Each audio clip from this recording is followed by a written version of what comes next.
In the span of 1 week, Greg Marsh moved every dollar out of the savings account he shared with his wife. Not most of it. All of it, just under $85,000, drained in 4 transfers he thought no one was watching.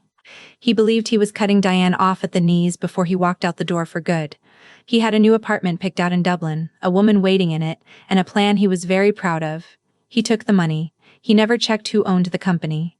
That single blind spot is the whole story, because the account he emptied was the one thing the two of them actually shared. Everything that mattered, the business, the building, the client book, the name over the door, had belonged to Diane, and only to Diane, since before Greg ever signed a thing. This is the story of Diane Marsh. To the people who worked at Meridian Billing Solutions, Greg was the boss. He had the corner office on the 2nd floor, the firm handshake, the way of walking into a client meeting like he'd built the place with his own hands. He called himself president when he introduced himself, and after a couple of good years he started calling himself CEO. Nobody corrected him, and why would they? He looked the part, and looking the part was the one thing Greg had always been exceptional at. Meridian handled medical billing for about 40 clinics and small hospital groups across central Ohio. The unglamorous, essential work of turning a doctor's 15-minute visit into a claim that actually gets paid. It is the kind of business nobody notices until it stops. When a coder gets a modifier wrong, a clinic waits 90 days for money it already earned. When a coder gets it right, 40 practices may payroll on time and never think about the reason. Meridian got it right. It was quiet, steady, recession-proof in the way anything tied to healthcare tends to be, and by the year all of this came apart, it was clearing somewhere north of $6 million in revenue. Greg liked to mention that number at dinner parties. He said, "we," when he mentioned it. He and Diane had been married almost 14 years. He was 51, she was 48, and she ran the part of the company Greg thought of as the back office, the coders, the compliance team, the software contracts, the audits, the 40 client relationships that actually paid the bills, the part that was, in every way that counted, the entire company. He didn't see it that way, and to be fair, the setup made it easy not to. Greg was the one clients met over lunch. He was the one who golfed with the practice managers and remembered their kids' names. Diane was the one who caught the coding error that would have cost a client $40,000 in a denied batch at 10 at night without anyone ever knowing there'd been a fire. To Greg, that made her the detail person, the one who remembered things. "You just handle the paperwork, Diane," he told her once in front of 2 clients, and he said it like a compliment. She let it sit. She was good at letting things sit. To those who knew her, it was the single most dangerous thing about her. The early years hadn't been like this. When Greg first joined, in 2011, he'd been genuinely useful and genuinely warm, and Diane had loved him for the way he could make a nervous new client feel like the most important account in the building. Somewhere over 13 years, the warmth curdled into entitlement. The man who used to thank her for hiring him started introducing her as his wife who helps out at the company. She noticed the shift the way a bad tooth gets noticed, slowly, then all at once. The woman in Dublin was named Renata Vaughn. She was a regional rep for one of Meridian's software vendors, 39, sharp and quick to laugh, and she and Greg had been seeing each other for about a year by the time Diane knew for certain. Greg thought he'd been careful. He'd used a separate email. He'd kept the trips short. He had not been careful. He'd been lucky, and he'd made the oldest mistake a lucky man makes. He confused the two. Here is the part people never understand when they hear this story. Diane knew about Renata in the early spring. She had the dates, the amounts, the hotel in Cincinnati, a $4,200 charge at a jeweler on a Tuesday afternoon when Greg had told her he was at a compliance seminar. She had all of it by April. She did nothing until October, not because she was afraid, not because she was one of those women who can't picture a life on their own. She'd built one before, twice, from less than nothing. She waited because she understood something Greg did not, and because acting too early would have cost her the cleanest version of what was coming. There was a deal in motion.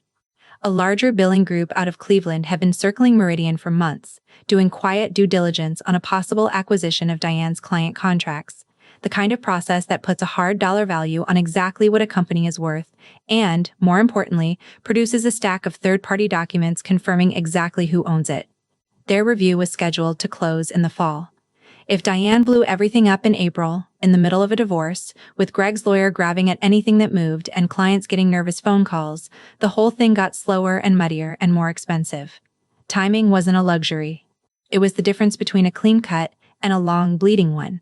So she let him keep believing he was the smartest person in the building. She smiled at the right times. she asked, pleasantly, about the compliance seminars, and she listened to him lie to her face over dinner and she said, "That sounds useful," and passed the potatoes. It was the hardest 6 months of her life and none of it showed. There was one evening in June she thought about a lot afterward. Greg had come home late, smelling of a restaurant she knew wasn't in Columbus, and he'd sat down across from her and complained about how tired the job made him, how much pressure he was under, how nobody understood the weight he carried. She'd looked at this man she used to love, describing a burden that did not exist, and she'd felt the last of something quietly close inside her. She didn't argue. Arguing would have told him where she was. Instead, she watched him build, brick by careful brick, the exact trap he thought he was building for her. Patience, in Diane's hands, was never weakness. It was just a longer kind of aim. To understand why Diane held every card, the story has to go back further than the marriage. She started Meridian in 2006, 4 years before she ever met Greg. She was 30 then, working out of a rented one-room office off Morse Road with a second-hand server that ran hot, a filing cabinet with a dent in the side, and 2 part-time coders she paid before she paid herself. She incorporated it that first year, alone as sole shareholder, every share, one name.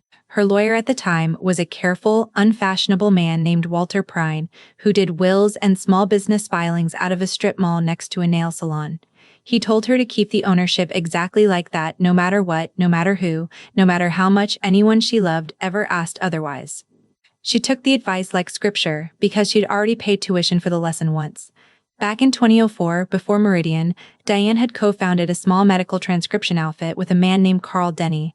They'd shaken hands on 50-50. There was never a real agreement, just the handshake and Carl's easy assurances and Diane doing roughly 80% of the actual work while Carl handled the relationships. When the company finally turned a profit, Carl brought in an old college friend as an investor, restructured the equity over a single weekend in a way Diane didn't fully understand until it was finished, and 18 months later she was diluted down to almost nothing, and then squeezed out entirely. No stake, no severance. 2 years of her life for a lesson she could have bought in an afternoon from any decent attorney. The worst part wasn't the money. It was how friendly Carl stayed the whole time he was doing it. She never made that mistake again. Not a handshake, not a favor, not for family. Especially not for family. When Greg came into Meridian in 2011, a year after they married, he joined as VP of Client Relations. He was good with people, genuinely good, and the role fit him like it was made for him. But there was paperwork, because at Meridian there was always paperwork, and Diane did not skip it just because the new hire shared her last name and her bet. Walter Prine drew up Greg's employment terms, and one clause in that document stated plainly that his position carried a salary and benefits, and no ownership interest in the company, none then, and none accruing over time. Greg signed it on a Thursday afternoon without reading past the first page. He was happy. He thought the signing was a sweet little formality between spouses, a piece of theater. He even joked about it. "Where do I sign away my life?" he'd said, and laughed and signed, and never once in 13 years wondered what he'd actually agreed to. Diane kept her copy. She kept every copy, the 2006 incorporation, the annual filings, the share ledger, the bylaws, Greg's employment agreement, 13 years of clean books. There was a gray fireproof box in the back of the master closet under a stack of winter blankets that Greg had walked past 10,000 times and never once opened. He thought it held old tax returns. In a sense, it held the ending. The record-keeping wasn't paranoia and it wasn't a plan for a betrayal she couldn't have predicted in 2006. It was just how she'd learned to survive after Carl, the quiet conviction that memory fails, people revise, and the only thing that holds up under pressure is a dated document nobody can talk their way out of. She kept records the way other people lock their doors. Not because they expect a burglar tonight, but because it's done every night, so that on the one night it matters, it's already done. For 18 years, nothing had mattered. Then everything did, all at once, and the box was already packed. The first real crack came from a device nobody thinks about.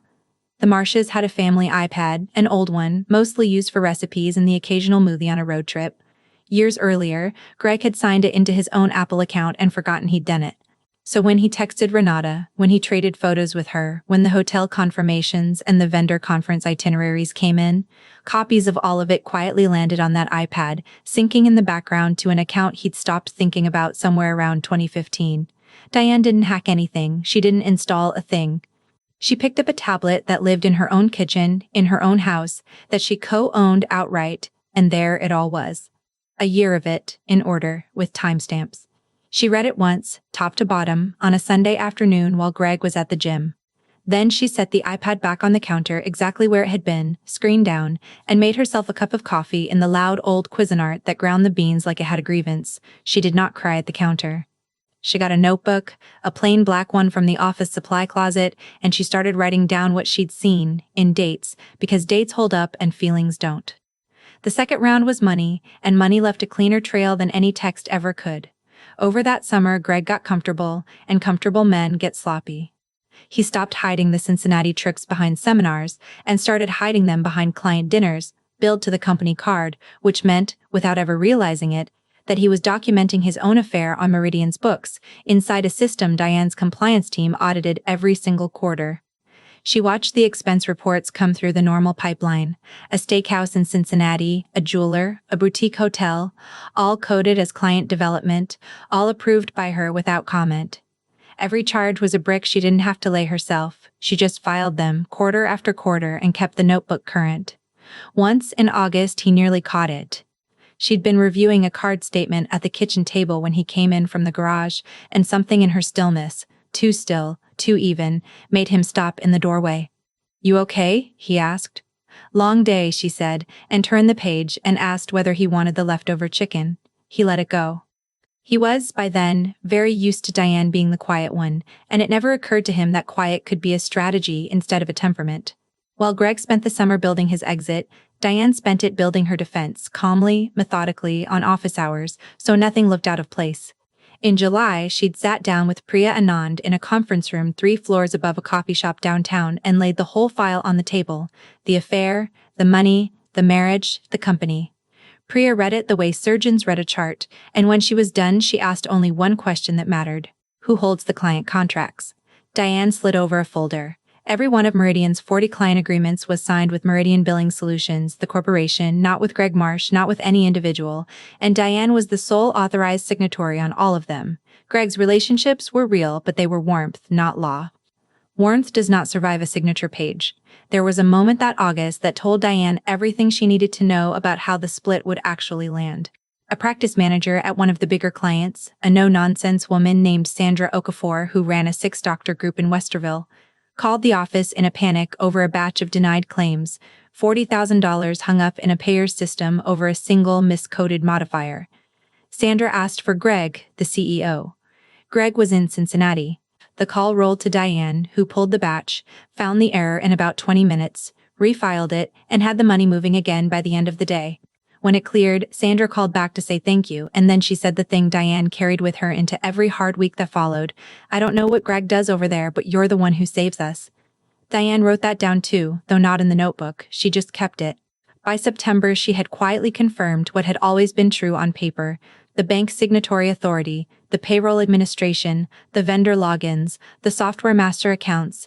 Every operational key to Meridian was in her name and had been for years. There was nothing to seize because there was nothing Greg had ever actually held. He'd been given the corner office. He'd never been given the building. The third round was the money moving out, and it was the one where Greg was certain he'd won. In September, he retained a divorce attorney, a loud, expensive one from a downtown firm with his name on the letterhead, and started planning his exit like a man who'd read exactly one article about playing hardball. His theory was simple and completely wrong. He believed Meridian was a marital asset. He believed that, as the CEO, the public face, the man in the corner office for 13 years, he was entitled to half of a $6 million company. He said it to his lawyer with total conviction. "Half of that company is mine," he said, and he believed it the way a man believes his own name. Part of what made him reckless was that he was no longer only answering to himself. Renata had started asking, gently at first and then less gently, when things were going to be settled. She wanted a timeline. She wanted the apartment. She wanted to stop being a secret, and every week Greg didn't act. She made him feel a little smaller for it. A patient man might have waited, done it properly, let the lawyers move at the speed of law. Greg was not, in the end, a patient man. Patience was Diane's department, and he'd spent 13 years mistaking it for passivity. So he moved fast to look decisive for a woman who was watching, and fast was exactly the wrong speed. And then the fourth round, the one that sealed it. To make sure Diane couldn't move fast when the papers landed, Greg decided to choke off her cash first. Over 1 week in late September, in 4 separate transfers, he moved the entire joint savings, just under $85,000, the money they built up together across 14 years for a retirement he no longer planned to share, into an account she couldn't reach. Some went to a deposit and first and last on the Dublin apartment. Some went straight to Renata. And $4,200, again, went back to the same Cincinnati jeweler, because Greg was nothing if not a creature of habit. He did it in stages, the way a man does when he's telling himself it isn't really theft because his name is on the account too. $20,000 on a Monday. Another 20 on Wednesday. He told himself it was fair, that he'd earned it, that 13 years at the firm entitled him to a running start. He even felt generous about it, leaving the checking account untouched so Diane would have something to live on while he sorted himself out. That detail mattered to him. He mentioned it to Renata over dinner the Friday the last transfer cleared, the account finally at zero, and she'd smiled and told him he was doing the right thing for himself, and he'd believed her because he wanted to.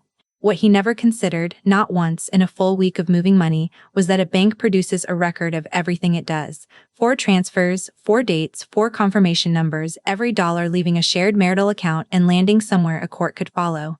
He thought he was making a clean getaway. He was writing a deposition. He thought he was leaving. Diane broke and blindsided, with no war chest and no warning. He had just handed her the last piece she needed, gift-wrapped in his own handwriting. Greg served the divorce papers on a Tuesday in early October. He'd timed it, he thought, perfectly, right as the Cleveland acquisition talks were coming to a head, betting that the chaos would frighten Diane into settling fast and cheap. He walked into the mediation 2 weeks later expecting the fight of his life over the company. He brought a valuation printout, a legal pad crowded with notes, and the particular confidence of a man who has never once been told no by anyone whose opinion he respected. The company was never on the table. It couldn't be. It had never been his to divide. Diane's attorney was a corporate lawyer named Priya Anand, who had spent 6 quiet months building exactly this moment, and she did not raise her voice a single time. She laid it out in about 4 minutes, flat and unhurried, with the documents fanned across the table in the order the story had actually happened. Here was the 2006 Certificate of Incorporation, Diane as sole shareholder, 4 years before the wedding. Here was the share ledger, unchanged for 18 years, one name on every line. Here was the 2011 employment agreement Greg had signed on a Thursday without reading, the clause about no ownership interest highlighted in soft yellow. Here were the bylaws naming Diane as sole officer with signing authority. And here, if anyone doubted the valuation, was the Cleveland Group's own third-party due diligence file, prepared by strangers with no stake in the marriage, confirming in dry professional language that Meridian was wholly owned by Diane Marsh and had been since its formation. Meridian was not marital property. It was separate property, created before the marriage and never once commingled, and Greg's entire connection to it began and ended with a paycheck he had cashed for 13 years. He never owned a single share, Priya said, not as a jab. As a fact, read off a page. Greg's own attorney went still, then leaned over and murmured something to his client that made the color drain out of Greg's face all at once. And then the second shoe came down, and it was the one Greg had built himself. By draining the joint savings, the one genuinely shared marital asset the two of them had, on the eve of divorce, to fund an affair and a girlfriend's apartment, Greg had done something the law does not shrug at. He had unilaterally dissipated a marital account, and every transfer was dated, documented, and traceable to the dollar, the jeweler, the deposit, Renata's name on a payment memo. He had built the record himself, cleanly, in writing, because he had been so completely sure that nobody was ever looking. Diane made one move, and only one. She didn't scream. She didn't drag it out. As sole shareholder and sole officer of Meridian, she signed a single document that morning removing Greg as an employee, ending his salary, his benefits, his company card, and his key card to the building, effective immediately. It was legal and it was clean. It took about as long as signing a birthday card. Everything he thought he was walking away with, he had never had. Everything he actually had, the salary, the title, the corner office, the keycard, was gone before lunch. The room was very quiet after that. Greg tried for a few minutes to argue. He talked about the years he'd put in, the clients he'd brought, the dinners, the handshakes, the reputation he'd built for the firm. Some of it was even true. He had been good with people. But good with people is not the same as owner, and no amount of goodwill rewrites a share ledger with one name on it. He reached for the valuation printout he brought, 6 pages of comparables and revenue multiples his lawyer had commissioned, all of it built to prove that half of Meridian's value belonged to him. It was, he thought, his best card. Priya glanced at it for maybe 3 seconds and set it aside. A valuation only matters when there's an ownership stake to value, she said, and there wasn't one. The printout didn't establish that Greg owned anything, it just confirmed, in expensive detail, exactly how much he'd walked away from by never reading a contract in 13 years. The number he'd brought to win the room became the number measuring what was never his. Then he tried the marriage itself, the argument that they'd built it all together, that a spouse is entitled to what the household created. Priya answered that one without heat, too. Property formed before the marriage and kept legally separate for 18 years, never commingled, documented at every step, stay separate. The law had a word for what Meridian was, and the word was hers. What the household had built together was the savings account, and Greg had already emptied that by himself into a jeweler and an apartment in another woman's hands. That was the sentence that finally landed, not the ownership, the savings. Because in trying to take the one thing that was truly shared, he destroyed the only argument he had left. His lawyer, who billed by the hour and had no appetite for a losing fight, started using the word settlement in a way that meant something very different than it had that morning. There was nothing to split. There was, if anything, an $85,000 hole that a family court judge was going to examine with real interest, and a paper trail that made Greg, not Diane, the one who was going to have to do the explaining. Diane signed what needed signing, gathered her copies back into the folder in the same order they'd come out, and left before he did. She had a 2 o'clock with the compliance team. She made it on time. 8 months later, Meridian was still running out of the same building off the same road, a little bigger than before. The Cleveland deal never closed. Diane walked away from it once she did the math and realized the offer was lower than what the company was worth if she simply kept running it, and so she kept running it. The corner office on the second floor became a conference room.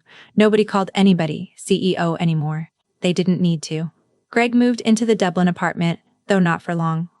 The lease was in his name. The savings that were supposed to float him were gone into the same divorce he'd been so sure would make him rich, and the matter of the dissipated account followed him through the courts for the better part of a year. Renata, as these things tend to go, did not stay past the money. The last anyone heard, Greg was doing client relations work for a smaller outfit 2 counties over, telling a fresh set of coworkers about the company he used to run. Diane never talked about any of it in public. She isn't the type. Anyone walking into Meridian today would meet a calm, precise woman in a plain office who remembers the terms of a client's contract better than the client does, with no idea that she once let a man spend 6 months building his own trap while she watched and waited and wrote the dates down in a plain black notebook. He took the money. He forgot she built the company. It was the one thing that was never his to take.